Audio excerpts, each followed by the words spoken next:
4, 3, 2, 1, 0. I'ma press play every time. The funny don't stop, so the funny don't stop, hey. Funny don't stop, so the funny don't stop. The funny don't stop, so the funny don't stop. The funny don't stop, so the funny don't stop, hey. My name is Halo Thomas, and you're listening to the Funny Don't Stop Show.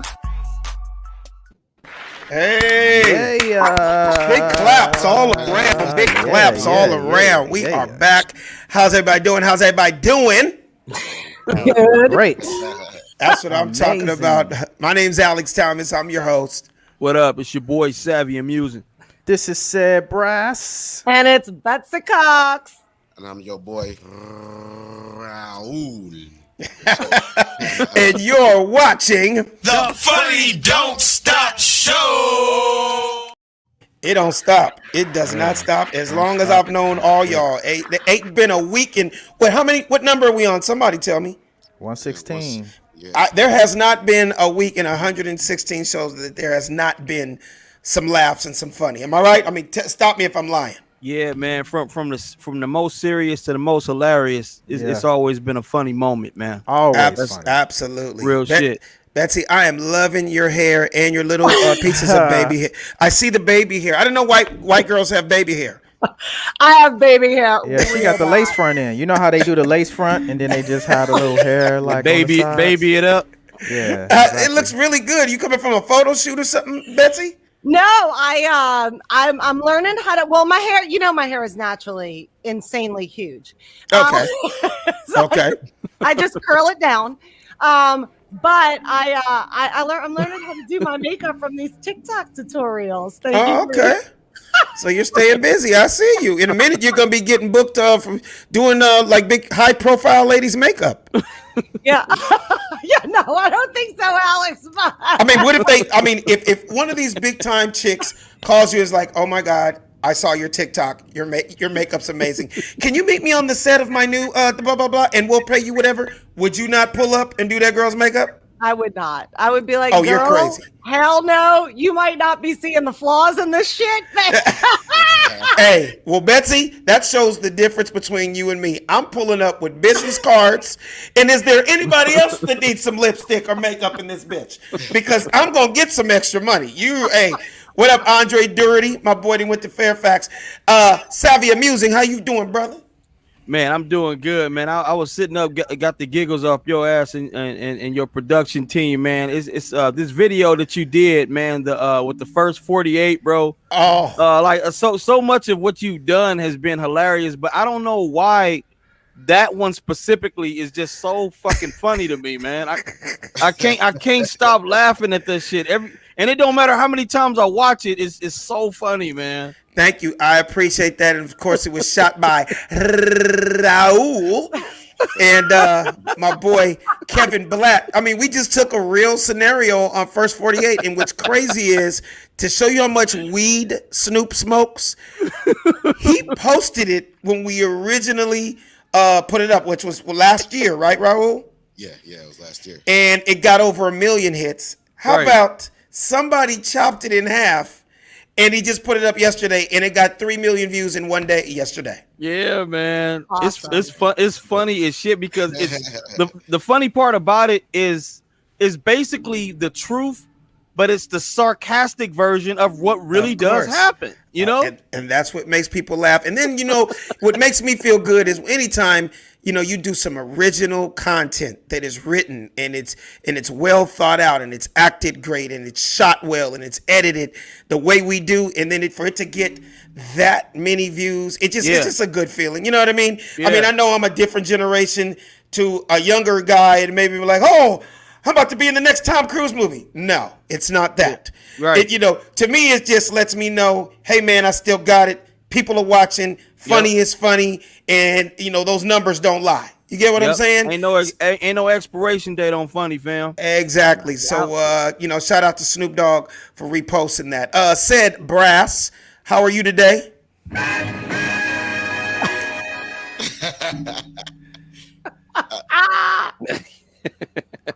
Okay, and you're muted.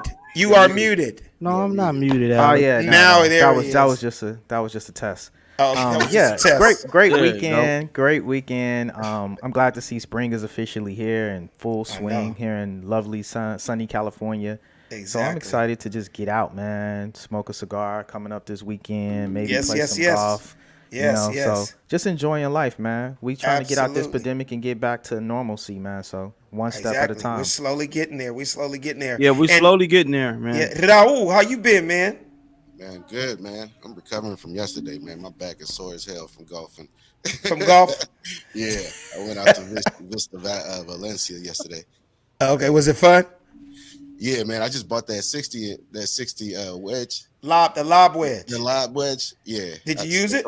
Yeah, man. It got me out It's of fun club, huh? Yeah, man. So it got some work. It got some work yesterday. Yeah, but my driver put me down though. That's all right, brother. Welcome to the club. I'm 20 years in, and that driver still kicks my ass sometimes. So Yeah. I it have is. a question about golf, real Yes. briefly, because I don't, you know, I've been to golf tournaments, etc. before, but I don't know what I'm doing. One of my questions was, how do you hit the ball so hard and then just know where it is after you hit it so far? Like that's one of my questions. Well, eyesight, man. Good eyesight. It's called you're playing with a foursome, and when you hit, to this day, Ced's played with me enough. I'd be like, before I even hit, I go, guys, keep your eyes on this, please. Keep your eyes on this. Yeah. Like, dude, because the whole point is you're supposed to keep your head down and let the other people with you see where it goes. But if you hit a good one, you will see it because it goes up in the air and you're following it and you at least get an idea of the area. But you're right. That little ball is only so big. Yeah. Sometimes, man, and Raul knows this, Ced knows this, all four of us can't find that bitch. Yeah, Man, sometimes. I lost 8 yesterday, though. That's why you got to keep the ball in the field of play, Savvy. If it That's all it stays is. in the Called field keep it of in the play, fairway. you'll find the ball. The problem is Exactly. when you hit the ball and it goes out of the field of play in the Right. trees and the rough, and it might be right there by you and the leaf is covering it, right? It's the worst. It's the hard find the ball when it's out of field of play, but So when it's on do the you- green, you'll find it. Do you just lose the game if you can't find the ball? No, you lose a stroke. You lose a stroke. Oh, So like you lose a stroke. if you tee off, you lose your ball, right? Okay. None of us can find it. All we know is it one of those trees over there, one of those mountains right there. You can't find it, right? Right. So you have to drop another ball. That's called That's number considered 2. a stroke. That's considered a stroke, and now you're hitting number 3. I got you. So you're already against the gun. But Hey, get your we'll talk club about ready, golf another day. Daddy. We're gonna get you Yeah, on that driver sooner or later, because that's a whole. Trust me, I can sit here and talk 4 hours about golf. Yeah, we're going to Real quick, man, I can give a shout out to some of my upcoming shows, man. I haven't done a whole lot of shows on the road in a long time, but things are opening up, and in other cities, things have opened up already. So the first prep I want you to put up, Raul, is Rochester, New York. I got 4 shows in Rochester, New York with my boy Talent. He's a legendary comedian out on the East Coast. We're doing 2 shows one night, 2 shows another night. Rochester, New York, April 16th and 17th. We got legendary comedian John Hinton. I don't know, you guys remember the TV show Living Single? Yep. Yeah. Oh yeah. He played Overton. The young lady, her name is Kelly Kales. She's real funny. She's huge on Instagram down there in Atlanta. And Talent is the dude you see with the silver sports coat on. He's the host. It's his manager Quincy's birthday celebration. It's gonna be at the Rit Inn, and everybody who wants tickets, they just gotta go to the itsjustcomedyclub.com. The itsjustcomedyclub.com. So Rochester, New York, we coming your way, April 16th and the 17th. And then the next night, huge night in Philadelphia at the world famous Met Theater. Some of the greatest entertainers of all time have performed at the Met Theater. It's like a 3,000 seater, but I think they're setting it up for like 1,500 seats. I know this tickets are almost sold out. John Hinton is on the show again. Kelly Kells is on the show again. And Philly's own Buck Wild, who is absolutely crazy. He's the one in the middle with the glasses. He's the host. And the legendary, one of the funniest dudes on the planet who I've looked up to my whole career, Tommy Davidson, is the headliner. So you guys, Philadelphia, for all my Philly fans. Every time I do Philly, the shows are sold out. I need y'all to come on out. laughoutloudshows.eventbrite.com. One more time, laughoutloudshows.eventbrite.com. And they spell it Laff. It's black folks, so they did that shit on purpose. You know, they spelled it wrong on purpose. So don't go on there thinking you're spelling it correctly and I can't get to it. No, it's Laff out loud. All right? So Gotcha. that's going down in Philly. Is my guest in the building? Is he in the house? He's in the house. Okay. Well, ladies and gentlemen, without further ado, a good friend of mine, my fellow LA homeboy, who was one of the greatest NBA basketball players of all time in my book. Not only I'm a Laker fan, but he played on several teams. You know, he also played on the Suns. He played on the Mavericks. He's a dope-ass DJ. HYB, he handles his business, and he's got a huge Puma deal that he's going to talk to us about today. And quiet as kept, in my book, top 5 NBA rappers of all time. Cedric Ceballos in the building. Where's he at? Where he at?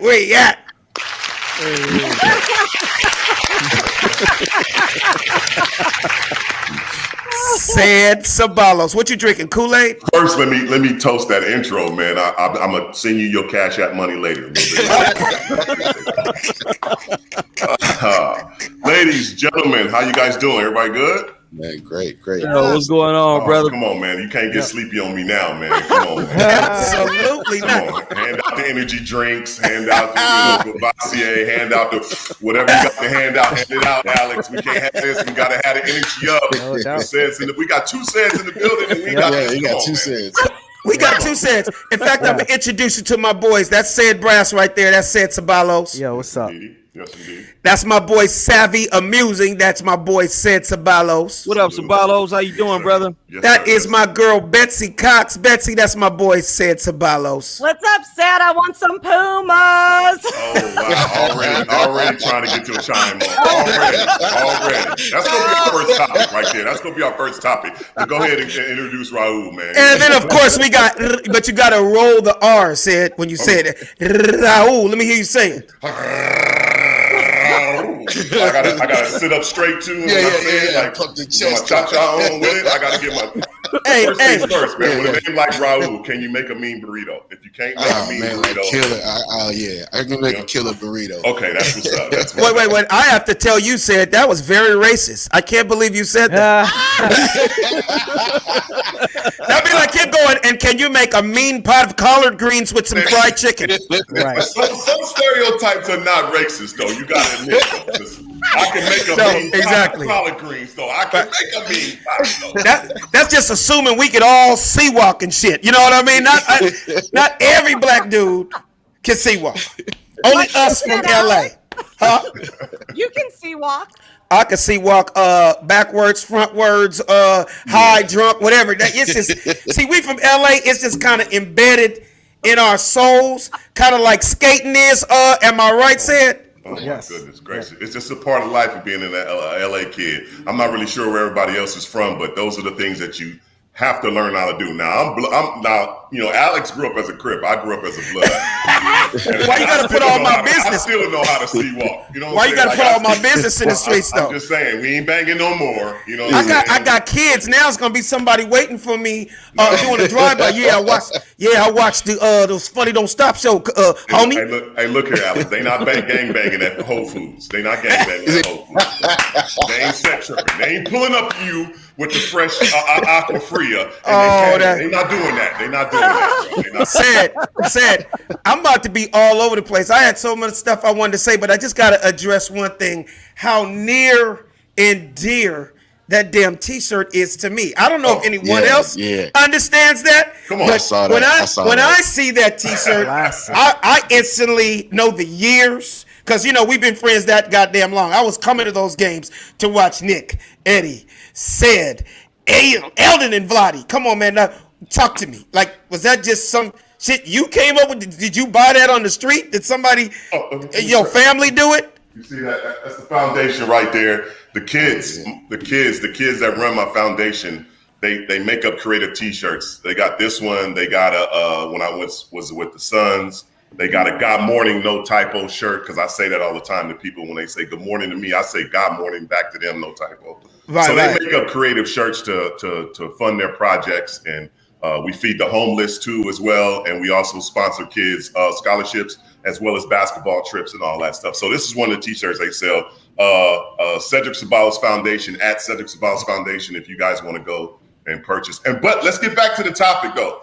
Okay, wait. Let me go back to that though. No, I gotta get back to BC over here, because first thing she said, and this is something I posted on my Instagram the other day. Yo, you got the Puma deal. What's up? Can I get some Pumas? Woo, woo, woo. Yo, we gotta stop hooking it. We gotta stop that. Oh, of course, we gotta support. This was my thing I put on Instagram the other day. I got a friend. I got two close friends of mine, male and a female. And when they come to town, I even cook for them when they come to town.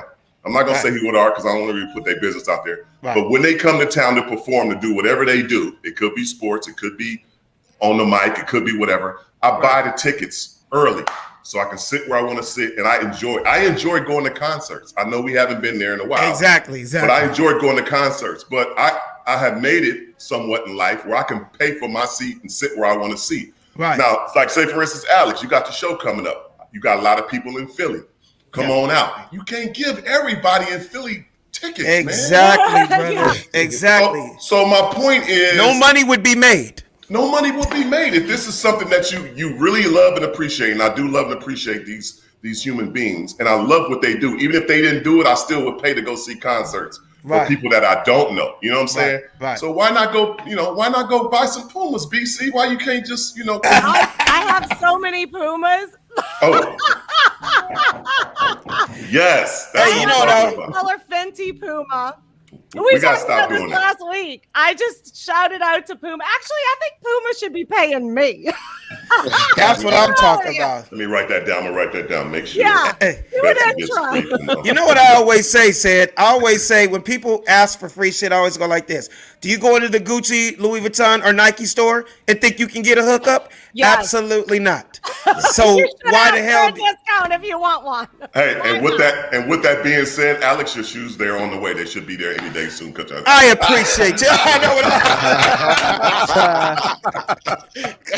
You just let the cat out the bag. You just let the cat out the bag. It is what it is. Funny don't stop, dog. Funny don't stop. Hey, it don't stop. So speaking of these Pumas, right? What I'm wondering is, because I've watched your whole career, not just from a friend's point of view, but being a basketball fan and everything that you ever did. I remember during your playing days, were you Reebok and Nike or Nike and Reebok? Because you weren't a Puma guy while you were in the league, right? Yes, I was. I started out with Nike. They just give you shoes. It's really not a deal. It's kind of like we give you free shoes, and when you come to Nike Town, we let you go berserk a little bit with a little cash. Right. That's about it up in Portland. And then after I won the dunk contest, obviously you know what comes with that, a sneaker deal. So I got the Puma sneaker deal. I rocked them in the next dunk contest. My Puma discs weren't ready yet, so I didn't get to go in the dunk contest with my new Puma disc. But I did rock them for 3 years. I was with them for 3 years, and then they folded. They was out of Germany. So wait, stop. Your 3 years with Puma, that had to be with Phoenix, right? Because when you were at the Lakers, I don't ever remember you wearing. You were a Reebok when you were with the Lakers, right? No, I was still with Puma. My deal was a 3-year deal, and when I came to LA, I was still with Puma.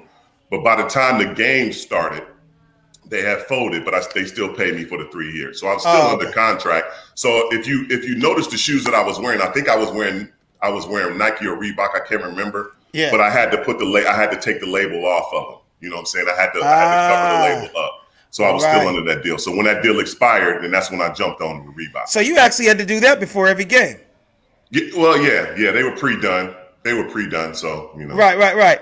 Well, speaking of sneakers, right? There is a huge dilemma going on in the sports world, in the shoe world. This young rapper by the name of Lil Nas X, and he so-called came with some Satan Air Force. No, some Maxes. Mm-hmm. And the whole world is talking about this. Are you aware of it before we even get into it so I can get more into detail? Definitely aware of it. Okay. To me, and I'm just going to start it off by saying this is what I thought, and this is what it ended up being. I thought it was a publicity stunt. For the fact that this kid sold 10 million albums on his last single, Old Town Road. How the hell do you follow that with just a good album or a good song? He figured out a way. How can I get some publicity that the entire globe will put my name in their mouth and try to equate that to sales? And what he did was, there's this company, we talked about this about a year and a half ago, some company out there that kind of takes sneakers and modifies them and kind of makes them like a custom type sneaker. And they had some Jesus Air Force Ones or some Jesus Maxes, and they took like an ounce of holy water from the Sea of Galilee where Jesus walked on the water and put it into the air pockets, right?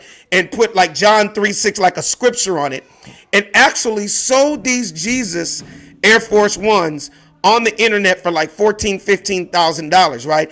Obviously, Nike didn't know anything about this. This is like a off-brand third market type situation. Well, comes to find out that this crazy ass dude just did the exact same thing, and he's now getting sued by Nike and a cease and desist on the shoes. Can you show the picture of the shoe real quick, Raul?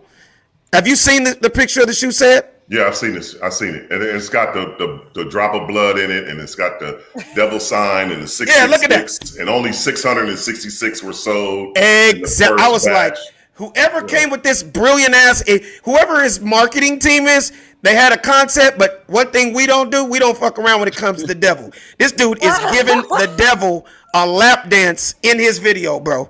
Look at this dude. He has said, I'm selling my complete soul out. Look, nigga. We had to have that. Some of these pictures we don't need to show, but it's still.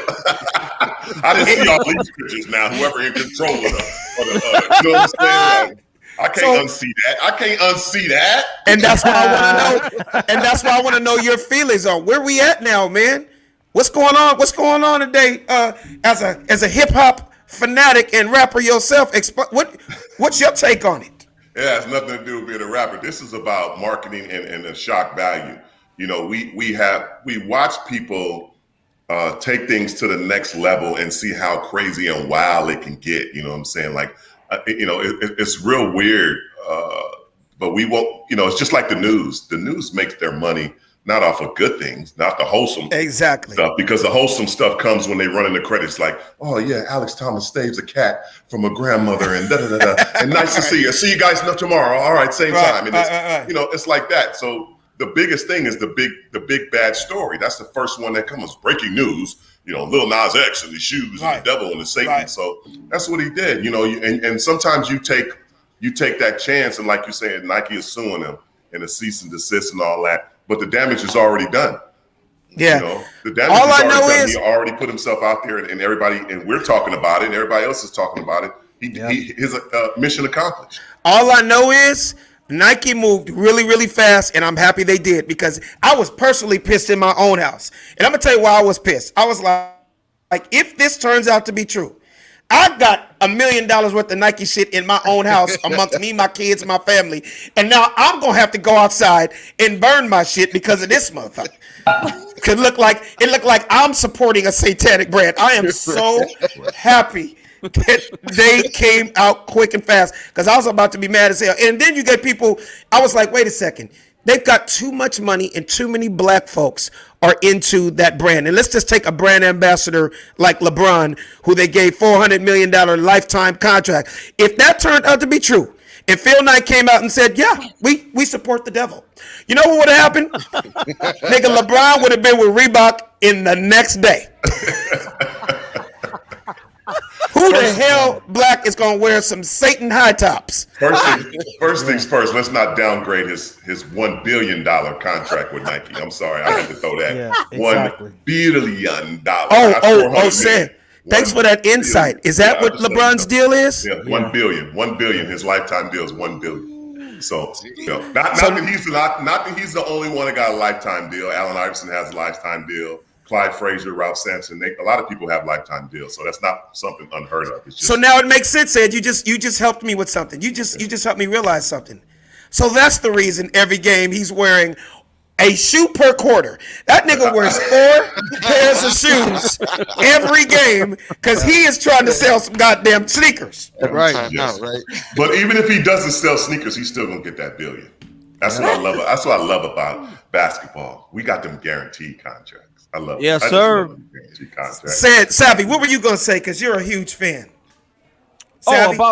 About the contracts? Can you hear me? Yeah, and basketball in general, with said Ceballos. Oh no, man! I'm just echoing what he said, man. It's a guaranteed contract, like you said. Whether he plays 2 games or whether he plays the whole season, he's gonna get his bread regardless, man. Yeah. You know, so that's one beautiful thing about the sport of basketball, and I think the fact of the matter that Puma has said so much love from his days of balling and in his days of retirement, they're still cutting him shoe deals. That just says a lot about the man's character, man. So I appreciate, the knowledge that you're dropping on everybody, man. If I would have grew about 6 more inches, I would have tried to ball myself, man. Even if I could come off the bench and just play defense or something like that, man, I would have did something. Because it seems to me like the NBA take care of their people.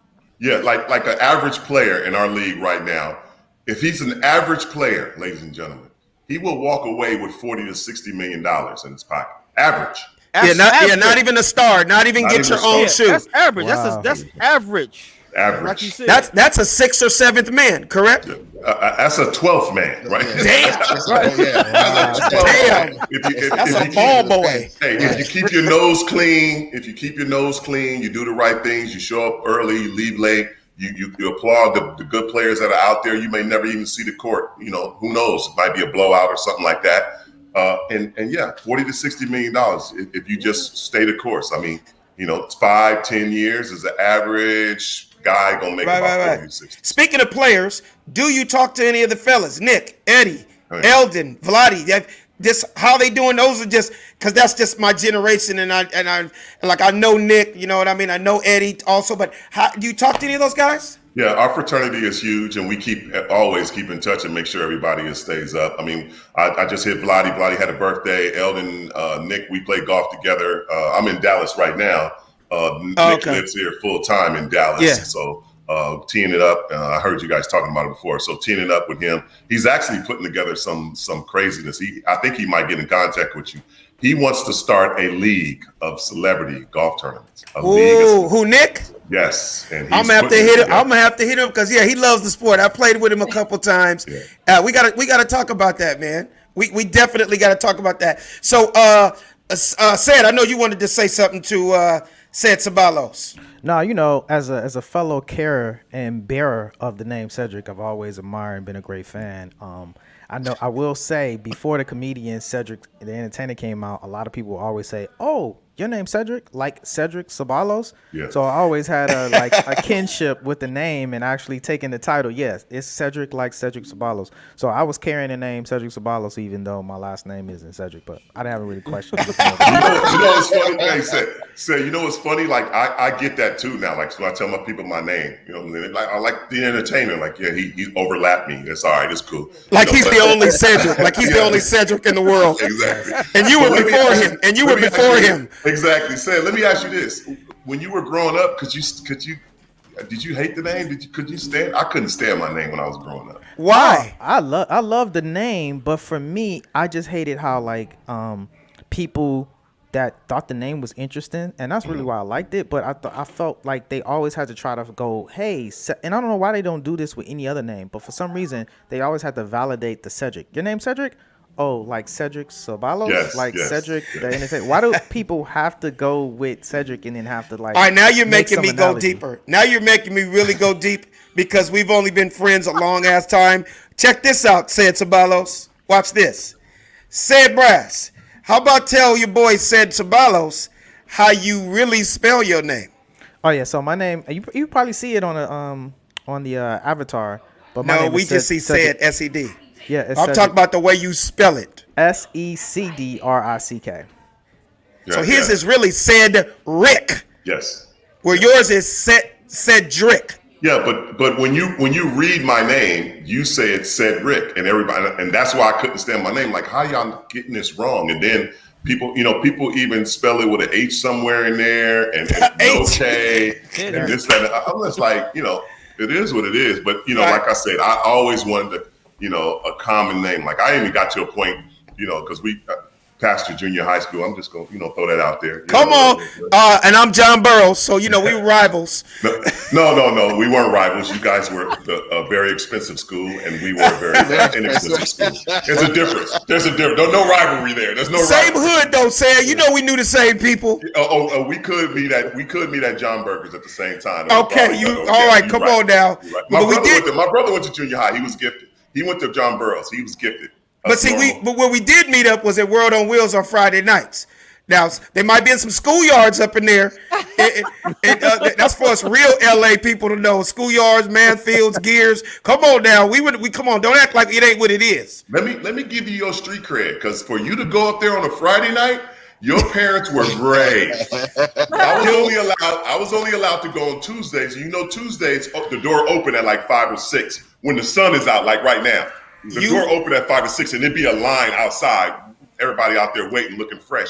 And it was so bad that you would go to junior high school with your skate clothes on, because if you knew you went home, your mom would be like, "Nah, you ain't going up there. You ain't going up there." Wait, Sam. Let me tell you how cold-blooded it is. What you said. I wish I had the technology to do this. I wish I can FaceTime my father right now, because we had dinner at my dad's house a couple weeks ago, and he was just telling my wife last Sunday that I used to have to pick my son up on Friday nights from World on Wheels while there is gunshots crossing the cars to pick this little nigga up on Friday nights. And let me salute you and your pops. I had never, and trust me, I lived between World on Wheels and Queen Anne Park. That's where I lived. Of course, I know. That's walking distance. So it sure is. So if I can't go on a Friday and I live a block from the place, you gangster, my brother. You are gangster. I gotta give you that. I give you a street cred on that. I had my mom. My mom would dress me in little polo bulletproof shirts and polo bulletproof, little bulletproof Levi's and shit. It was crazy. But here's the question. Did you have a kitty kit, California curl, or Jerry curl? I'm not gonna lie. I had a kitty kit one summer. Oh! But see, my mom didn't let me go with the full length Jerry curl, because she was like, "Look at your friends. Their hair is turning green and yellow," because she knew. I didn't realize this till later. The reason I cried and I was so upset she wouldn't let me get a Jerry curl, but I didn't realize till I got older. The reason she was saying no is because of the maintenance, and she wasn't gonna be spending that money to keep my shit up. I mean, when I tell you niggas was coming to school with it looked like they had donut crumbs in their hair from the Jerry curl juice drying up. It looked like straight Winchell's donuts on the back of their necks. Oh no! So bad. He took it to the Winchell's donut. I don't want to leave that sneaker thing that we talked about, but let me ask the panel. I know I ain't hosting the show, but it's okay. You're my brother. What was that first sneaker? That first sneaker that either mom or pops bought or you bought on your own that was like, all right, I'm validated now. Betsy, you go first. Your first pair of sneakers. I would Not say first Reebok pair, just high the validated one. The one you like, okay, I'm in the game now. Reebok, probably Reebok high tops, but I don't know if it was Nike, the 90s Air Max, or Reebok high tops. It was one of those. Air Max was your first. Wait. Let's get an age check here. Are you 17? Hey, that's why I was being specific what you said, because you could say you got to be specific with that question, because when you say first pair, now we're taking it back to our childhood. But when you say validated, remember, you weren't validated kind of until you're like 18, 19, where you really know what shoe you want or you really like, or what's the cool shoe, versus when I'm in 13, my mom is just like, nigga, here are your Chuck Taylors. They cost $14, and I got them in black so they can get dirty, and I don't have to get you another pair for 3 years. There's a difference. Yeah. See, again, I'm gonna give you that street cred, because if you had Chuck Taylors in my hood that were black, you was a gangster. So, Alex, you are a street cred. Stop throwing street cred dimes at me right here. I was not allowed to have black ones. Hey, Sad. Allowed to have white ones. I might as well say this in front of all my fans and everybody listening worldwide. I was an honorary Crip, okay? I never went on a drive-by. I've never been to jail. I've never got shot. I don't have any tattoos. I don't have a weed man on speed dial. None of that. So for me, obviously the Chuck Taylors was there, but Alex, you may remember this. Big Five had those fives. Of course. The five, and then if you guys have never seen or heard about the fives had a big five of the number 5 on the side. The number 5. And you could color them. They were kind of inexpensive, maybe $30, $40, right? Yeah, Alex? yeah, and yeah. You could color the suede on them to match either your school color or your gang color or whatever. Yeah. So that was my validation. When I got those, I was like, okay, I'm in the game, because it was a low end shoe like the Chuck Taylors. Right. It was leather, but I a little girl could look at me and be like, okay, he all right. Yeah, I let him hold my hand. I let him carry my book. Hey, well, let me tell you my Fox Hills Mall story. What happened when my mama beat my ass in the Foot Locker like I stole something. I mean, my mother socked me in my jaw like she was a Crip and I was a Blood, okay? I will never forget. Said, we're close in age. So do you remember one of the first hot basketball shoes with Nike? And this may tell my age, but we ain't bringing my age up. It was the baby blue stripe UCLA Bruins. Mm-hmm. And it was a blazer. Blazer. Air Max. The blazer. Man, we old, man. We old. So Blazers was canvas. We were grown ass men when Air Max came out. It's okay. Exactly. Let's get that straight. I'm just trying to fix the timeline without telling our age. Okay. This is how old I were. Nikes were made out of newspaper when I first was in. I'm just joking. But at the beginning, before leather was like really damn near if you're a rich person, because leather was just like pro basketball players had leather. But the average person on the street, when Nike came out, it was just canvas. And I'll never forget, they were baby blue. It had a baby blue stripe, right? And I'll never forget, they cost $24, nigga. It was $24. And my mother said, okay, get any pair of shoes you want and go put them up on the counter, right? So I figured my mom wasn't looking. She just said, put them on the counter. And I'm just thinking, okay, she's going to walk up there and she's just going to pay for my shit, right? So I put a pair of the leather shoes on the counter, right? And my mother went up there. So it was the exact same shoe, but there was a canvas one for $24. And then there was a leather one for $54. So $54 in that time is like saying a $200 shoe now, right? Yes. My mother, I'll never forget, it was like in slow motion. She was like, how much? And as she's saying how much, this was before she was using credit cards. She's about to dig in her little pocketbook for what she's thinking is $20 and $30. No, she went like this. She did one of these. How much is it? Nigga, there it is. Yes. That's the one I got my ass beat over. Yes. So you didn't show the cheap version. Dude, when the guy said $54, all I know is my mom was never a boxer. Like she wasn't a Golden Gloves boxer, or she never sparred. But when I tell you a left hand, she always whooped my aunt with her right hand at the house, right? When I tell you I was standing right there next and just a left hand came across, it almost hit the dude that worked there. He was quick enough to duff. Nigga, when I tell you I caught all of it, I felt like my tooth. Came out. Security, we got a situation in Foot Locker. Security. Nigga, my mother stole on me. Nigga, $54. You said it was $22. I was like, nigga. And long story short, that was 3rd grade. I didn't get another pair of Nikes till like senior year in high school. Oh man, that's crazy. That nigga said, "Damn, Alex is older than Crenshaw Boulevard." That's funny. Wow. My superhero shoes. I don't know if you got. Again, me and Alex are aging ourselves right now. The first $100 shoe. The first. As a matter of fact, it was $110, and it's who I always consider the best player all time, of all basketball. I think. You want me to say it? Are we guessing? No, you're not guessing. I'm about to just tell you. Okay, because I know. So it was the Adidas top 10. Exactly. Kareem Abdul-Jabbar won. Kareem Abdul-Jabbar. It was $110. So, and again, I'm a Big Five shopper. So I saw him in Big Five, and I looked at the price, and I was thinking to myself, what do I have to do to convince my mom that a young little nigga is worth $110? and how fast do I have to run home every day not to get the shit beat out of me? And people's taking my fucking shoes.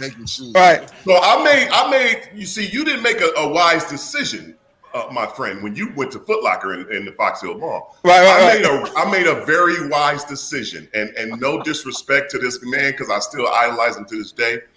I looked at Kareem's shoes, and I saw the 110, and all that went through my brain. And then I looked over at the Dr. J Converse, and they was like 59 or something. So I was like, I think I might have a chance to get these Dr. J's. Right. So I made this promise to my mom: I will never wear them on concrete. I will only be worn in the gym. I promise to clean my room. I will do your taxes. Which wasn't much. So she's making about $20,000 a year. So it wasn't much. Right. Calculate. You know what I'm saying? Like, you don't have to ever worry about me again. Like, I had this whole spiel, woo. So she was like, boy, if you don't get them fives off that thing and get this, this, that, and the other. And let me tell you something. I love this woman to my day, just for little things like this that she would do. So, you know, when a kid buys something that he didn't really want, he's disappointed. So I'm not even worried about carrying the bag. I don't even worry about bringing it to the front like you did. I'm not even worried about it. I'm just like, man, I'm get my shoes. Right. So she gets the shoes. We get home. You know, it's time again. She's like, all right, you still can't wear these shoes outside. You got to wear your Converse. And these only belong at the gym. And trust me, I had, when it's time for me to go to practice, I'm about to put my shoes on. Did you know this lovely angel of a woman?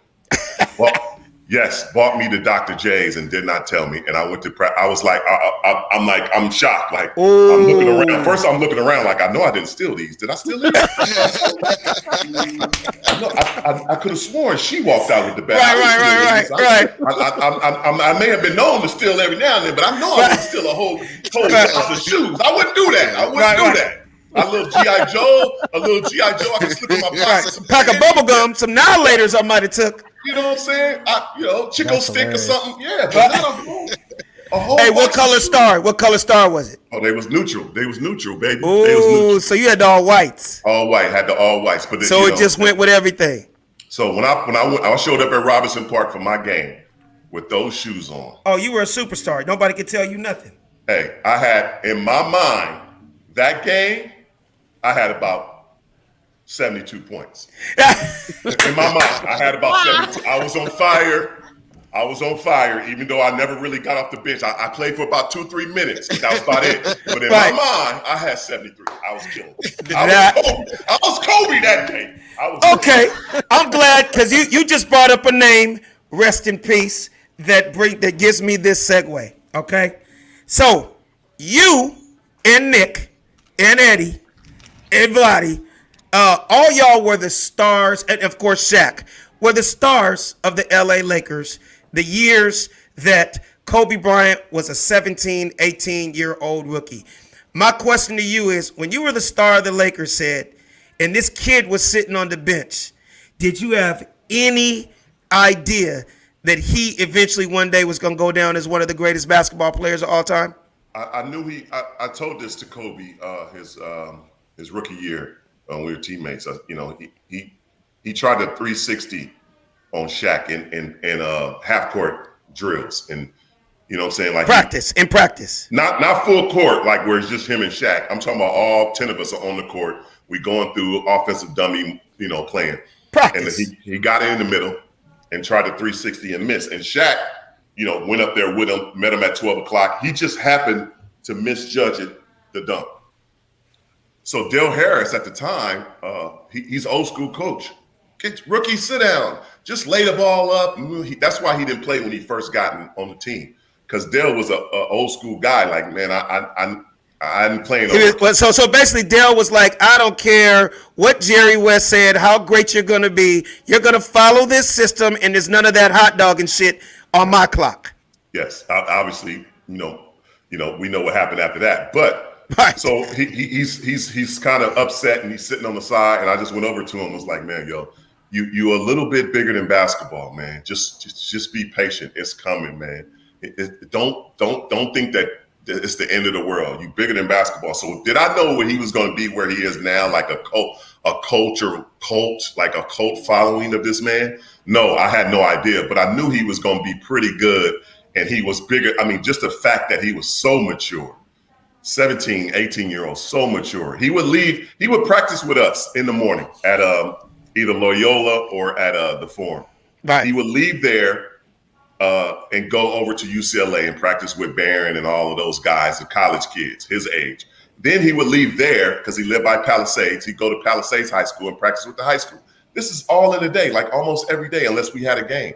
So It's like his hunger and his love for the game was there. It was just a matter of time for when it was just going to be displayed, man. Yeah, it's incredible, man. When I think about that, and I tell a lot of people that he was riding the bench and learning at the same time. And I feel like, I don't know if you've ever been asked this question, but at that time, Jerry West was the general manager. Mm-hmm. Okay. Did you have any feeling that Jerry was like, okay, because this kid isn't playing right now and he's so young, the only way for us to get him on the court is to get rid of some guys? Because I feel like that's what ended up happening. But you were there, so you would know. Tell us the insight on that. No, he didn't. Jerry didn't want to get rid of guys. I mean, look at the way NBA is played now. Like think of all the all-stars that was on that team. Shaq, Kobe, myself, all-star. Eddie, all-star. Nick, all-star. Derek Fisher he didn't become an all-star, but the work that he put in. Right. Eldon Campbell, you know what I'm saying? Like that squad was legit. Byron Scott, he's an all-star. Exactly. He was on the bench. Jerome Kersey. Yeah, I remember that. I remember those years. And then they end up, just swapping. It was just making it was just making the right fit. It was making the right fit, one, for Shaquille, because Shaquille was dominant already. Right. So a guy like me who didn't shoot the three, who slashed and went to the bucket and I basically got in Shaquille's way. I got to get him out of here. Let's bring Robert in. Robert played with the dream. Robert shoots the long three. Space. They wanted to give the big guy space. They wanted to give him space. So then when they did that, okay, it's still not really working here. We got to figure this out. I got to get this young kid to basketball. I got to get Nick. I got to let Nick go. He's an all-star. I can get a lot for him. Yeah. Now I got a defender and a shooter with Eddie. Him and Eddie are side by side. It's like, it's still not. He still needs the ball a little bit more. So then Eddie had to go. You know what I'm saying? So it was just the maturation of the process. Then they bring in Phil, and Phil's like, I need to spread out to give room for Kobe to go to the rack and get room for Shaq, to do that. So that's when they brought in Ron Harper, all that. Speaking of that, while we're just in this, I feel like that's the situation that's going to happen right now with the Brooklyn Nets. Okay, they just beefed up like crazy. Now you got all these stars, but how's that going to work out, Sid? Because Kyrie wants the ball. Obviously, Durant wants the ball. Harden wants the ball. Like, how are they going to make that work? Not that I care, because I'm a Laker fan. I want the Lakers to win the championship, and I'm just being real right now. I hope it doesn't work out, but you tell me. Only person that wants the ball is James Harden. Yeah. What do you mean? Kevin Durant doesn't want the ball? No. A guy that can get you 45 points with his eyes closed? Nope. He don't want the ball. Only one that wants the ball is James Harden. That's why they gave him the ball. That's why he's the point guard. Kyrie Irving won a championship already. He's already proved himself. Kevin Durant won 2 championships already, MVPs. He's proven himself. You bring in a young, hungry dude like Blake Griffin.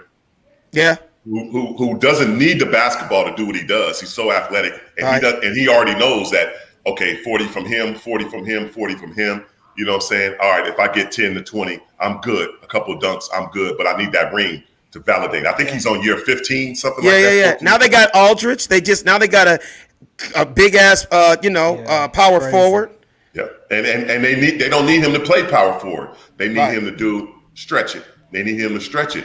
So when James Harden goes to work, because James is dropping 20 dimes, James is dropping 15 dimes. He's not. It's not like he's shooting the ball all the time. Right. He's giving the ball up. So what I'm saying is, when you got that group, I just think it's just, do they make shots? All you got to do is hope that they miss shots. That's the only way you can beat them. That's the only way you beat them. I hope they miss a whole lot of shots because I'm gonna be honest with you. I think that the championship is going to be Brooklyn versus LA. I need Shaq. I mean, not Shaq. I need LeBron and Anthony Davis to come back with some healthy legs. What do you feel about that? Do you think that by them being out, can we miss the playoffs, or we're at least gonna make the playoffs? Yeah, you'll make the playoffs and you'll be all right. LeBron, this is the one thing that people underestimate about LeBron. They really think it's the talent. Obviously he's very talented, but he locks and zones in like no other in the game right now. Think about when he goes, what is it, code 0, black 0 or whatever. Yeah. He locks in and it's infectious. Yeah. He makes Rondo lock in. He makes AD lock in. He makes everybody locked in. Even when they were in the bubble, he was so locked in that everything else wasn't even discussed. That everything else didn't matter. I mean, Miami had a great run. They got some injuries, but their leader, Jimmy Butler, was not locked in like LeBron was locked in. It was no tomfoolery. Think about it. Everybody had footage of being in the bubble besides LeBron. Did he helicopter in? Right. Did he? Did he have the Star Trek button to zoom him out? There's no footage of him other than at practice, press conferences, or games. Everybody else got, hey, I'm chilling, I'm fishing. Well, first of all, we were in a pandemic. He's married with children. I can relate to that. I wasn't playing around this pandemic. My ass was like, hey man, I went out when I went out, but I wasn't that dude that was the as social as I used to be, because I got dependents and people at this house I got to be careful for. So I think in his case too, and again, man, you're in a messed up situation. You're trying to make the best of it, and he's trying to get that ring. But even his other championships, his concentration, his zone is just bananas. Man, when he locks in, man, oh man, get out, leave him alone. Get out of his way. I want to flip reels real quick. Where do you put yourself in the top 5 NBA rappers of all time? Oh man, I gotta go with number 1 with Shaq, because Shaq not only is pretty good, but he makes you think. He's humorous with his raps, and he also sold a bunch of records. Who you talking about? Shaquille. Oh, of course. Yeah. His personality is huge. Yeah. And he sold a bunch of records. Now, that may be because of his personality, but I think, I listen to his music. A lot of people listen to his music. I mean, that one with DJ Quick is fire. Absolutely. And around that time, he was very relevant with those times, like with the Fushnikins and all that kind of stuff. Like, it wasn't, I mean, he was, it'd be like if an NBA rapper right now did a verse on a Rick Ross album, or a Jay-Z or Kendrick Lamar. That helps you look like, hold up, he ain't just, for him to be on a record with that dude, he got to have some type of skills. But I remember when your album was out, your first time you did it, I remember we used to have debates in the hood and debates with friends. And we used to be like, yo, like real talk, I know Ced plays basketball, but dude could really rhyme with the best of them. Like, let's say he wasn't a basketball player. Let's say the nigga stopped playing today. He could really go out there and really have a rap career. You weren't, some of the dudes were almost like it was jokes, and it was like, the dude can't really rap. For what you were doing, Ced, as a salute, you was nice. Let me send you what's the Cash App again? I mean, you were shooting real videos. And matter of fact, do you remember this real quick? Ced, roll that clip real quick. Lakers, Los Angeles. How much money do you make? Don't ask him that yet. Do you have a girlfriend? About 5 years. No. I mean, Excuse me, ladies. Pretty boy, you balling your show game, you gonna ball or what? Hold on, player. I'm doing a little something here, okay? Just hold on. So make it. I don't give a damn who you play for. The Lakers, David Stern ain't out here. Let's ball, big boy. Excuse me. So what's up, big boy? We playing or what? I ain't out here just playing for nothing. What we playing for? We play for whatever. You the big NBA star. Okay, well, I'm about to take your heart. Well, you got some pink slip? Pink slip, no problem, baby. We can play for a pink slip. Let's ball. What? Ball up, let's go, baby. Now I told you once before, it's the mad punk kicking rough stuff, quick duck, back to funk up. Yeah, give it room, yeah, give it space, throw your hands in the air. West side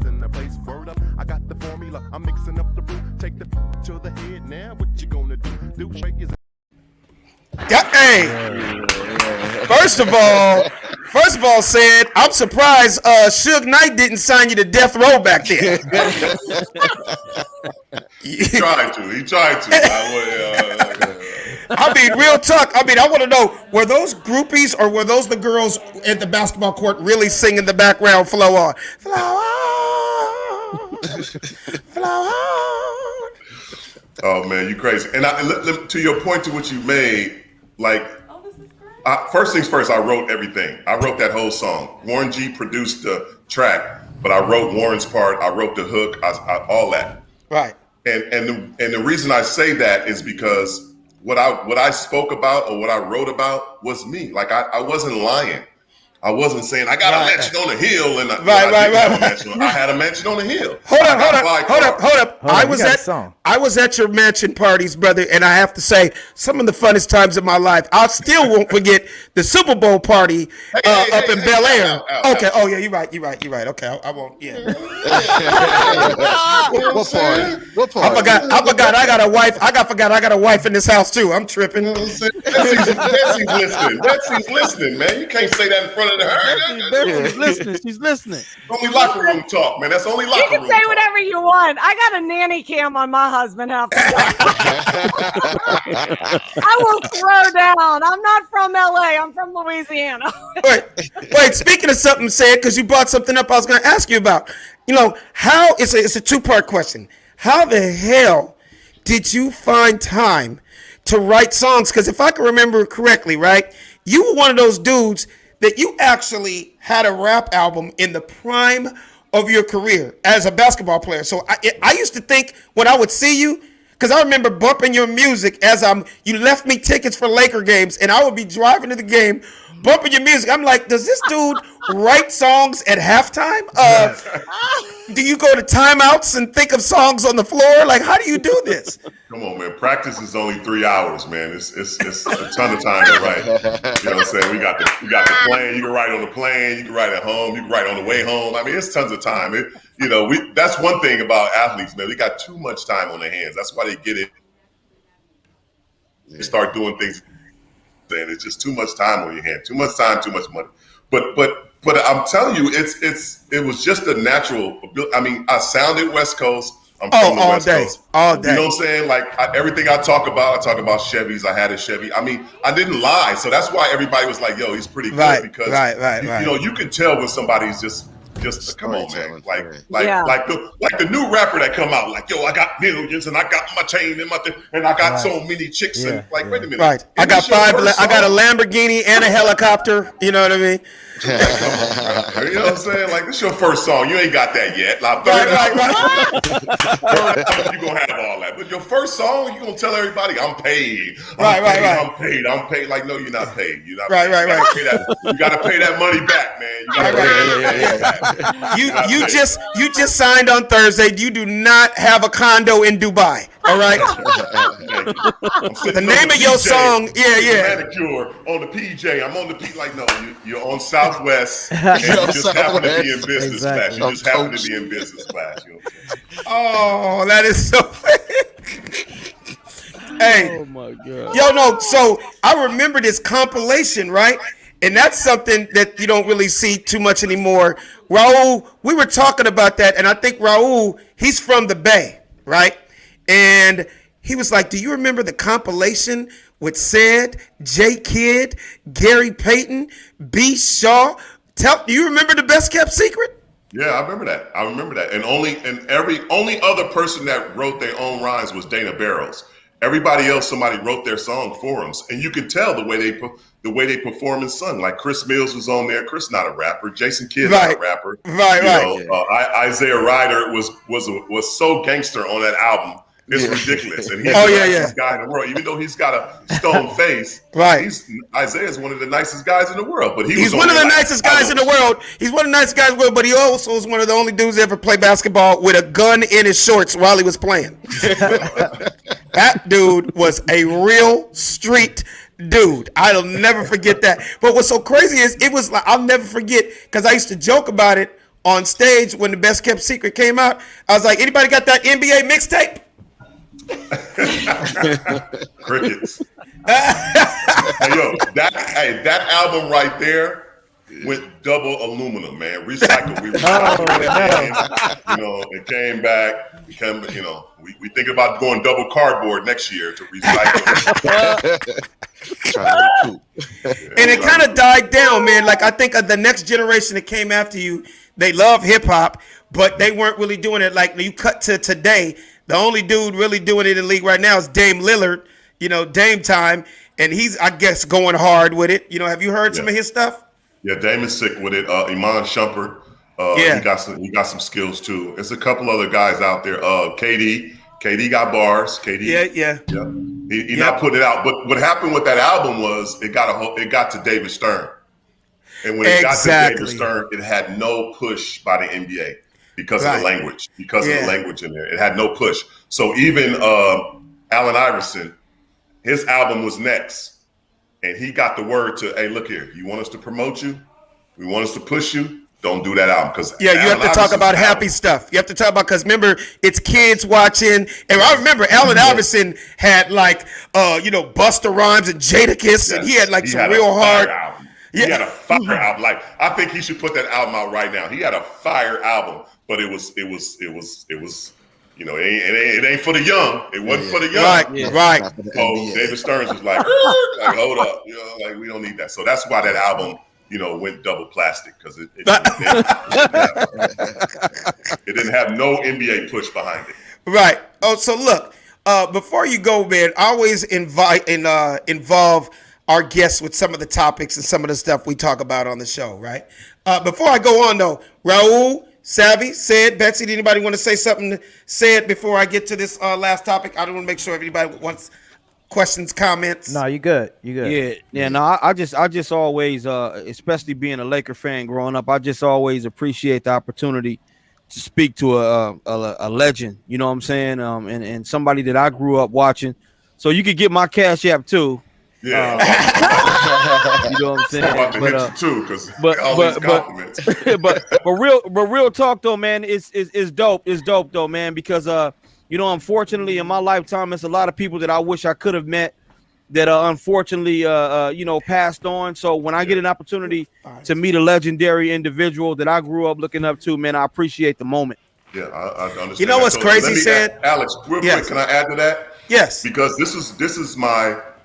When people ask, some people, you guys haven't asked me, not saying that you should have, but my biggest achievement, and people are like, yo, what is your biggest achievement? Is it money? Is it fame? This, that, and the other? I think the biggest thing is two of them. All the idols that I grew up with watching, that I was like, oh my God, they have said my name or know my name, or I shook their hand, or I've hung out with them. Absolutely. Yeah. From Michael Jackson to Prince to Barack Obama. So much in common, man. That is so unbelievable that as a kid growing up, say for instance, Michael Jackson. As a kid growing up, you know what Michael meant to us. You guys might not know it because you didn't grow up with Michael. When you guys grew up, he was already grown. Right. But he was a little kid, like we were a little kid, and we just idolized this dude. And for me, and I got to give props to Magic, because this is when I first met Michael Jackson. Is at Magic Johnson's opening of the Magic Johnson Theater in LA. Yeah, for Crenshaw. Off of Crenshaw. And, me and Vivica Fox were hanging out. At that time, Vivica and Eldon Campbell were dating. So me and Vivica, we Cali kids. So we over there trying to eat and not let nobody else see us, paparazzi eating, whatever. And then Mike come swooping through, and we like, man, what's up with this impersonator coming up in here, like, woo woo. And then he jumps on stage, you know what I'm saying? He jumps on stage, and Magic is like, oh, you made it. And me and Vivica looked at each other like, yo.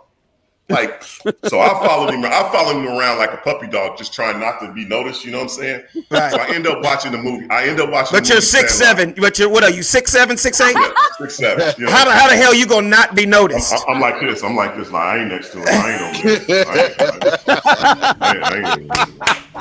You don't see me, Mike. I'm a ninja. Right. But I end up watching Sandlot with him and next to him, you know what I'm saying? And he didn't have no bodyguards or nothing, and just having conversations with the dude. Like that's my biggest thing. That was my one biggest achievement. And my second biggest achievement is my kids. Of course. They have, my daughter has had a dance battle with Chris Brown. My son has shot around and played basketball with Justin Bieber. You know what I'm saying? Like those things, I'm like sitting back and going, man, because I ran hard because I stayed the course. I didn't get into drugs. I didn't do what I wasn't supposed to do. Right. Not only did I reap those benefits by meeting these people, but my kids get to. I mean, if I was a kid and Michael Jackson came up to me, I don't know, I would have shit myself. You know what I'm saying? Of course. You know what I'm saying? But you got to know, like Justin Bieber and Jaden Smith and Chris Brown, like these are the biggest stars that my kids will have exactly. known. And they get to goof around with them. Like you have a dance battle with Chris Brown, like it's just unbelievable. So those are my two, because you said that, Savvy, man. That's why I understand exactly. And that's the way I feel, man. Never had an opportunity to meet Michael. Never had an opportunity to meet Tupac. Got so close to meeting Kobe. Didn't happen. So when I get to meet people like you that I grew up watching, is huge, man. And I hope it continues, bro. So I understand exactly what you're talking about. Absolutely.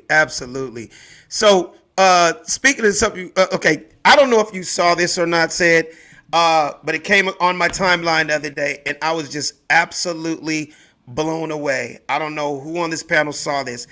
I don't know what city it was in. All I know is a father and a son. I've gotten a lot of arguments and fights with my dad over the years. I mean, like anybody else with their, pops and all that kind of stuff. What up, Robert Dotson? Oh my God, Robert Dotson. I just got to stop for 1 second.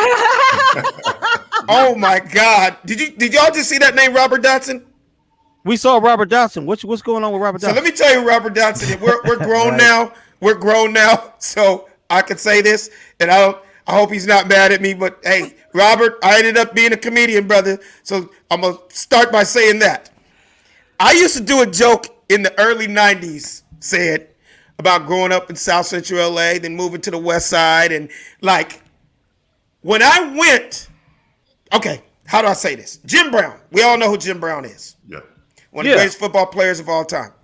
He had a big program called American. Yes. American is where he would go into all the prisons throughout the West Coast and try to rehabilitate Crips, Bloods, gangbangers, killers, and try to just get them on the right, wave. You know what I mean? Because a lot of people deserve there's change in your life. Some people made mistakes when they were young. Yeah. You know what I mean? And they paid their debts to society. Hey, and now they come out better men, right? Right. Prison. And you see people that the streets know their gang names, right? Killer this, killer that, Glock 45. It's like, and I used to always be like, you know what? I knew these dudes when we were in Cub Scouts. Like, I knew this dude when we were on the soccer team together. Like you guys know him as AK-47.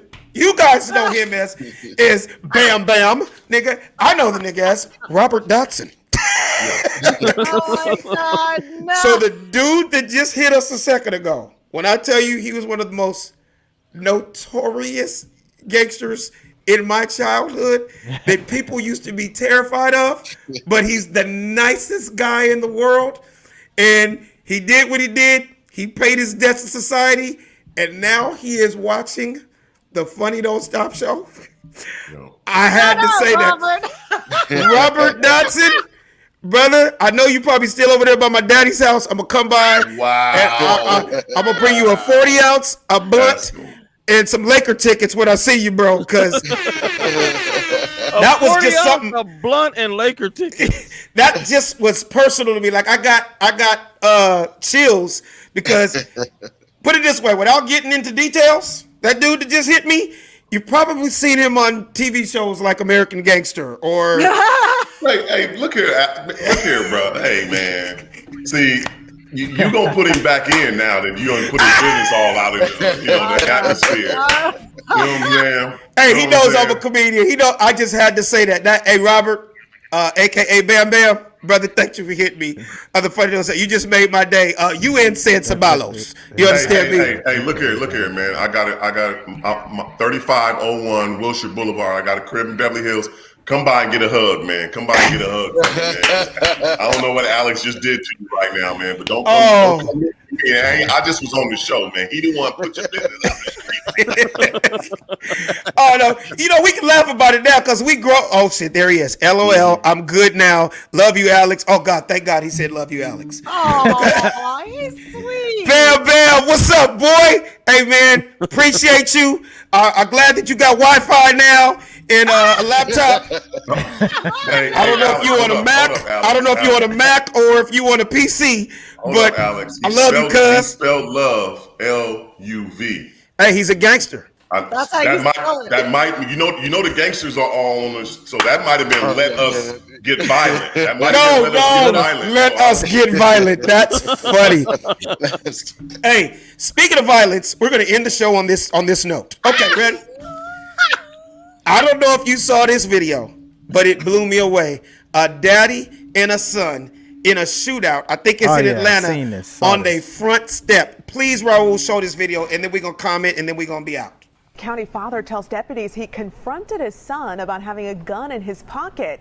And he says rather than turn it over, his son opened fire on him. It was all caught on the family's home security camera, as you saw there. Fox 5's Doug Evans has more on the story now from Coweta County. Deputies say the surveillance video starts with Mario Clark leaving his father's house, the father behind him pointing a weapon at his son. The father then flinches, ducks, and runs for cover after a shot is fired in his direction. Deputies say the family shootout started when the 26-year-old Mario Clark arrived at his father's house with a gun in his pocket, a gun his father did not want in his house. So the dad saw the imprint of the gun, which is an outline of the gun, in the son's clothing, and father did not want any firearms at his residence or the son to be in possession of them, so he was trying to disarm his son. Deputies say when Clark would not surrender the gun, the father retrieved his own weapon. Deputies say the video continues with Mario Clark running back into frame, sprinting toward his father and firing shots. They say the father returned fire in an obvious fight for his life. The father then called 911. Our patrol deputies were able to make contact with the male outside of the residence and were able to detain him. He still had the firearm on him at that time. Deputies say the father acted in self-defense and is not facing charges. Not so. I'm just wondering, did he not do the dishes? Did he not do his homework? I mean, I've had arguments with my dad, but it didn't end up in shootouts. What about Savvy? Did you ever have to shoot it out with a family member? They must be related to Kirk Franklin or something like that, man. Unless that's one of the kids that be in the kitchen eating all the pig feet, all the collard greens, all the hog's maw.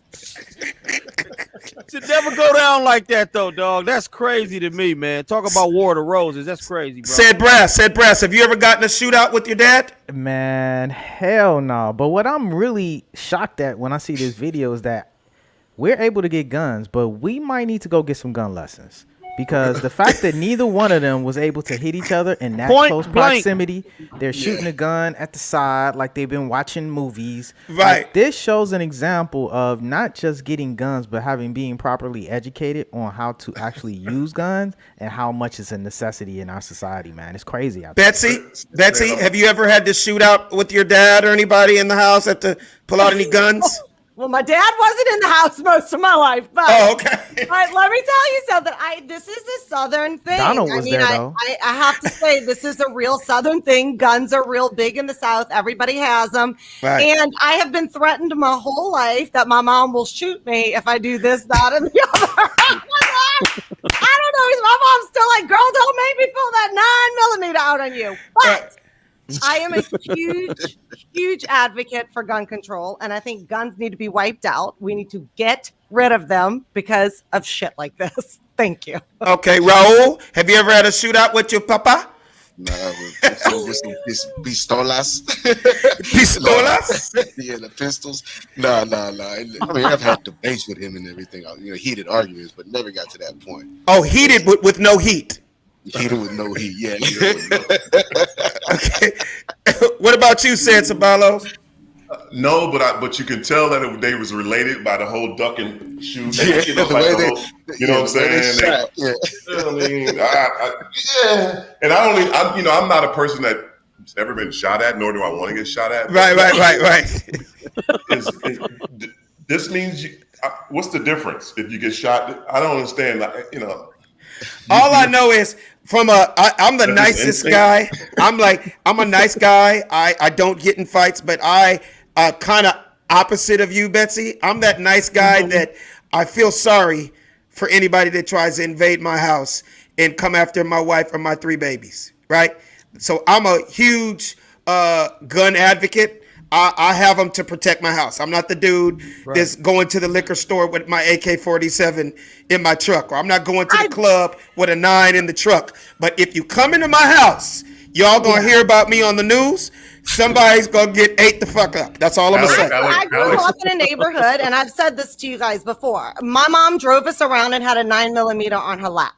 Oh because wow, I was she's in good that gangster. neighborhood. Damn. But with that, I am from New Orleans. I mean, but with that being said, you know, it is because it's like this guy's clearly trying to control his son from doing something real bad with that gun. That he has to pull a gun out on his son. So for me, it's sort of like a situation like, God bless this man for really caring and giving a shit about his son that he's going to pull a gun out on him, shoot him in the leg to stop him from doing something stupid.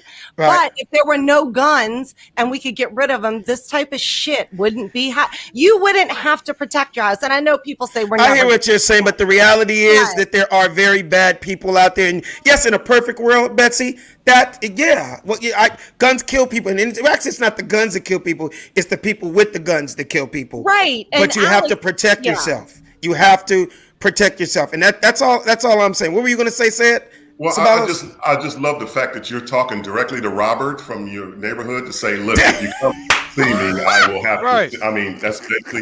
And then secondly, Betsy, this is the first time somebody from New Orleans really pronounced New Orleans. They didn't say Nolans or whatever. So I was like, you know, what's going on with that? Right. Well, I'm gonna tell you, Sad. I moved to LA, and nobody, and I really do feel sorry for people from other countries that move here, and people go, huh? What? What? Say that again. No. What? What about I? And I'm like, what y'all did over there? Yeah, and I really did go to a class that taught me how to speak proper English. Not proper English, but pronounce TH. I did not say that. Let me quote the Honorable Elijah Alex Thomas. You spoke good English. Oh, he remembers my joke. You remember my spoke. Who learned you how to spoke? Who learned you how to spoke? My husband still says every day to me, it is my goal before I die to get you to speak proper English. It is my goal. That is funny. Hey, you guys, let me tell you how much of a treat this was to have my boy Ced Ceballos on here with us today. You don't know how much this means to me, Ced. We go way back, and I know you are a very busy man, and you got a lot of stuff to do, and you could have been anywhere else in the world today, but you decided to hang out with us on the Funny Don't Stop show. I really appreciate that, brother. No doubt, man. Savvy, I appreciate the love, man. Raul, man, come on, man. You know what it is. Betsy, we got to learn how to spoke it like you. I really one day I want to do that. And you know how we do it, Sid, man. No matter how you spell it, man, we pronounce it the same way. We're going to keep it live. I love you, Alex. I appreciate you, real man. quick, before you go, let us know one more time for the people that are just tuning in, where to get your Pumas. Just tell us a quick little something about these new Pumas. I can't wait to rock mine. Just give them a little background. Yeah, the Puma.com. You can go get them. They're around stores, but I don't want you on the hunt right now. Just go to Puma.com, get your size, whatever. And it's just a rebirth. They're the rebirth of my old Puma disc that I wore back in 94, 95, 96. So I appreciate the love with that. But, you guys follow me on all platforms, Ced Ceballos. Holla at me if you need any other information. That's what's up. One more time, you guys. Big round of applause. Ced Ceballos. Thanks, man. Yeah. Oh, my God. That was great. That was really, really great, man. I had so much damn fun today. What about you guys? I mean, I know you guys were kind of doing more listening because he's such an interesting guy. He has so much to say. But did you guys have a good time? Always, man. Always. Yeah. It's always engaging, man, when we grew up in a certain era, man, and to actually touch and feel and get conversations in real day society. I know everybody's trying to figure out what's going on in pop culture today, but I think we've lost the essence of even tapping into our, not necessarily elders or ancestors in this conversation, but the OGs, the people who helped create the trend and set the path to where we're on today, and see where they are and get a litmus test on how to move forward with our society. So, you know, it's so crazy. What you gonna say, Savvy? I said, and it also proves that you could be successful in these days and time, no matter what your age is, and you don't literally have to give the devil a lap dance to be successful in life. Exactly. So it doesn't take publicity stunts. If you're intelligent enough and you actually are genuinely talented, you can make a long-term income and longevity in the business of entertainment. Exactly. It is crazy, man, because whenever I see pictures of Ced on the Lakers, it's crazy to see he was the original 23 on the Lakers. So now you see LeBron with the 23, I'm like, wow, I remember the days when he was 23. You know what I'm saying? Right. And kind of echoing what you said about the Funny Don't Stop show, what I like the most too is, a lot of times it's thank you very much, Lionel Meshack. Also, shout out to Brian Backus.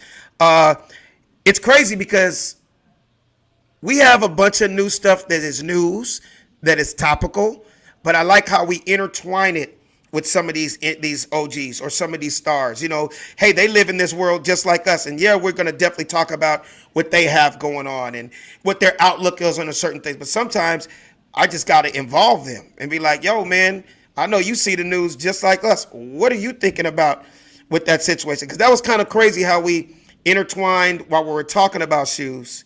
And then we kind of segue that into old Lil Nas X dude that is just sold his soul. I know we went a little over today, Raul, but I'm almost finished. But I got to ask Betsy, what was your feeling on this guy? Have you seen all what's going on with Lil Nas X, Betsy? Yeah, I mean, it's obvious it's a publicity stunt, but the thing is, he's so talented. As a singer and his voice that my heart wishes he didn't go there. Show those pictures. Show a couple of those pictures of him. She's giving him a pass. The one. What? She said she's giving him a pass. Actually, I wish he didn't go there because he is so freaking talented, and his body, like, he's beautiful. Like, he's really I would challenge the talent part. I would challenge the talent part. Wait, Raul. Raul. Speaking of talent, Raul, can you roll the video of him practicing on the pole to get ready for that video? Yeah. And I want to get Betsy's commentary on this. Like said, certain things we don't need to see. Goddammit. Exactly. But for the comedy, in the name of comedy, Savvy, I gotta show this.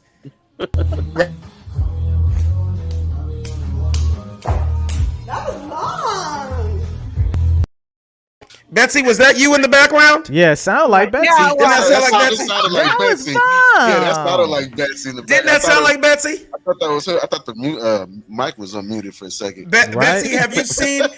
I know, right? Betsy, have you seen the dude's video, the Montero video? No, I didn't watch it. Okay, well, you see the little pole dance he just did? Yeah.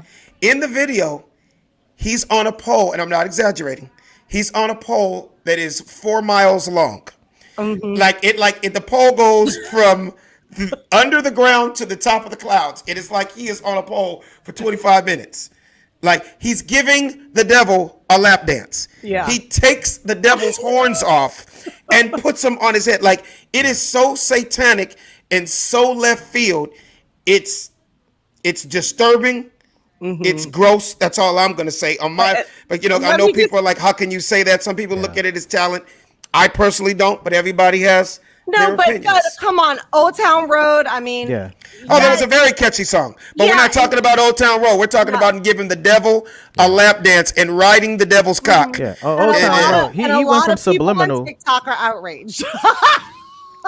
I understand to each his own, but to go that far, that's why I'm very happy. I'm going to say it again. And Raul, I don't think you showed it, but you might have to show it one more time, of Nike denouncing and saying we had nothing to do with this shoe. And Nike is also suing the dude. So I'm happy they came out with that because they can't condone that type of behavior. What do you think about that, Savvy? I'm glad Nike denounced it, man, because Nike is a respectable company, and people have the right to believe what they want to believe. But when you are a respected company and you're doing something evil and satanic, like giving the devil a lap dance, I don't care how big of a star you are, I wouldn't want nothing to do with you. So I think Absolutely. Nike did the right move, man, by denouncing that, man. He even went as far as, I know you guys saw the picture of Miley Cyrus wearing the shoes, right? No. He photoshopped it, didn't he? No, here's what I heard. It wasn't a Photoshop. Remember, I said it earlier in the show. The company that actually, there's companies out there that would do custom sneakers for you all day. Yeah. Right?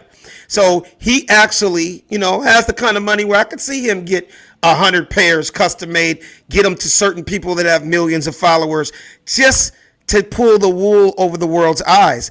And I'm pretty sure he got friends with her when they did the Old Town Road song, and she's friends with her daddy. Yeah. So I don't think wearing anything that represents Satan. I mean, honestly, especially in this crazy ass world today. Thank you, Betsy. Why would you want to promote any evil? I do not Betsy. understand that. Thank you very much for saying that. I appreciate that, because it's just, hey, it is what it is. Anybody's last comments before we get off the show? This was a great show today. Am I the only one that had fun? Yeah, I had fun, man. Nothing like good black emasculated man on television with a side of Satanism to entertain us all, right? Be careful, Seth. They'll call you a hater. Oh, you know what I mean? Forget those people, man. Hey, like I always tell you, and I could say this on the phone, and I could have said this in private, but we're family, and I'm going to say this in front of all our friends and family and followers. One thing I've learned in 30 years of being in this business, guys, you can't please everybody. You can't. You can't. And everybody all of a sudden with social media is the joke police or the writer. How could you say this? How could you not say this? Why didn't you do this? Why did you do that? You know what? Try to walk a mile in my shoes.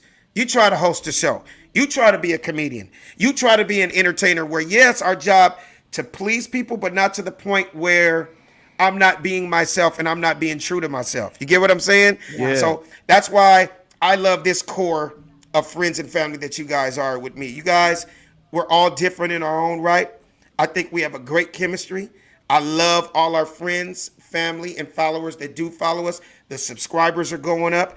And you know what? It's a slow burn, but people are starting to see more than ever. They're seeing our consistency too. They see we're not nothing against people that started podcasts because they were bored during the pandemic. You know what I mean? Right. We were already doing this. You know what I mean? And we're keeping it going. You know what I mean? So I just want to say personally, thank you. Yeah, no doubt about it, man. I appreciate it, man. Appreciate the platform.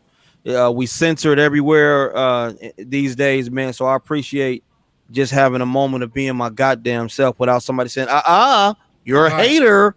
Right. How dare you say that? You're just mad because you can't sing. Right. So I'm happy about it, man. Right. Sid, tell them where they can find us at. Oh, wait, I want to say thank you to Alex, too. Oh, thank you, Betsy. I'm listening, Betsy. What's your Cash App? I don't have it. I have Venmo. No, what were you going to say, Betsy? No, really, thank you. I love the Funny Don't Stop, too. I love all y'all. Hey, I love that you guys are down with it because great things are going to happen. You know, we're just building up content. Again, what episode is this? 116. Come on, that 116, that's a blessing. That's a blessing. And it's still young and it's still growing. And I still ain't talked to everybody. It's still going to be more guests coming down the pipeline. And, I know you guys, we're going to keep doing skits and sketches. I mean, I'm trying to let the world know that this is more than just a podcast. This is a show. Facts. Yes, podcast is a part of it. We talk. Yes. But all these amazing skits and sketches with this team, that amazing cameraman and director right there, Raul Guzman, that amazing funny actress and comedian Betsy Cox, that smart-ass intelligent dude Sid Brass, that funny impressionist or however you call it. And what's the correct word, Savvy? Impressionist, man. We got a hell of a squad. So say it real quick. That's what I'm talking about. Content Cartel coming soon. The Chop Shop coming soon with the dopest t-shirts on the planet. Man, this is our platform. Say it real quick. Let the people know where they can check us out at. Man, you can check us out on youtube.com/The Funny Don't Stop Show.